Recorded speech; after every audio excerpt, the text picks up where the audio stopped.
பிரித்தானியாவில் சுமார் 13 மில்லியன் ஓய்வூதியதாரர்களுக்கு தற்போது வழங்கப்பட்டு வரும் இந்த கொடுப்பனவு எதிர்காலத்தில் இல்லாமல் போகலாம் என்ற அதிர்ச்சி தகவல் வெளியாகியுள்ளது. பிரித்தானியாவின் முன்னாள் பாராளுமன்ற உறுப்பினரும் பட்டய கணக்காளருமான லார்ட் மெக்கின்லே டெலிகிராப் பத்திரிகையில் எழுதியுள்ள கட்டுரையில் இந்த திடுக்கிடும் தகவலை வெளியிட்டுள்ளார். இளைஞர்கள் அரசு ஓய்வூதியம் இல்லாத ஒரு காலத்திற்கு இப்போதே தயாராக வேண்டும். எமது நலன்புரி திட்டம் இது ஆரம்பிக்கப்பட்ட போது எதிர்பார்க்காத அளவு பாரிய சனத்தொகை நெருக்கடியை சந்தித்து வருகின்றது என குறிப்பிட்டுள்ளார். ஓய்வூதிய திட்டம் ஏன் ஆபத்தில் உள்ளது என்பதற்கான காரணங்கள் அவர் முன்வைத்துள்ளார்.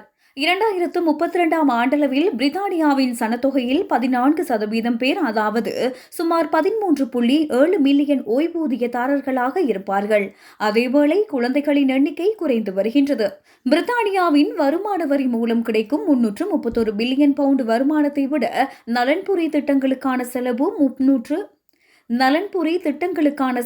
333 பில்லியன் பவுண்டாக அதிகரித்துள்ளது.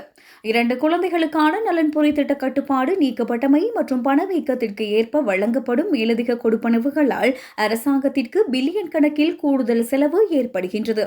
தற்போது அரசு ஓய்வூதியம் பெறும் வயது 66 உள்ளது.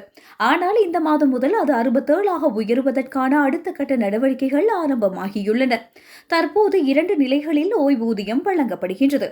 1953 அல்லது 1951ற்கு முன் பிறந்தவர்களுக்கு அடிப்படை ஓய்வூதியமும் 2016ஆம் ஆண்டின் பின்னர் புதிய ஓய்வூதியமும் வழங்கப்பட்டு வருகின்றது. சமகால லேபர் அரசாங்கம் ட்ரிபிள் லாக் முறைமையின் கீழ் ஆண்டுக்கு 575 பவுண்ட் உயர்வு வழங்கப் போவதாக உறுதியளித்துள்ளது.